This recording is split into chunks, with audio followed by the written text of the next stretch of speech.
ಸೇರಿದಂತೆ ರಾಜ್ಯದಲ್ಲಿ ಹಲವು ಕಡೆ ಪ್ರತಿದಿನ ಹೃದಯಾಘಾತ ಪ್ರಕರಣಗಳು ಹೆಚ್ಚಾಗುತ್ತಲೇ ಇದೆ. ಇದೀಗ ಮಹಿಳೆಯರಲ್ಲಿ ಹೃದಯಾಘಾತ ಸಾಧ್ಯತೆಗಳು ಯಾಕೆ ಹೆಚ್ಚು ಎಂಬುದಕ್ಕೆ ವೈದ್ಯರು ಕಾರಣವನ್ನ ಕಂಡುಕೊಂಡಿದ್ದಾರೆ.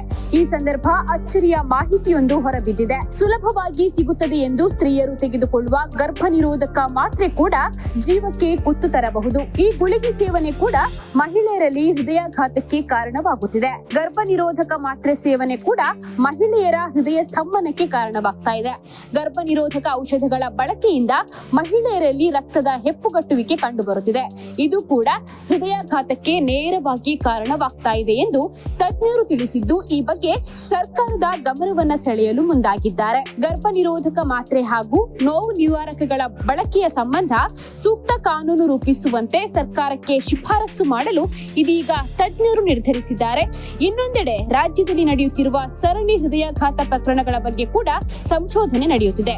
ಇದಕ್ಕೆ ವ್ಯಾಕ್ಸಿನ್ ಕಾರಣವಲ್ಲ ಎಂಬುದನ್ನು ಈಗಾಗಲೇ ಕೇಂದ್ರ ಆರೋಗ್ಯ ಇಲಾಖೆ ಸ್ಪಷ್ಟನೆಯನ್ನ ನೀಡಿದೆ.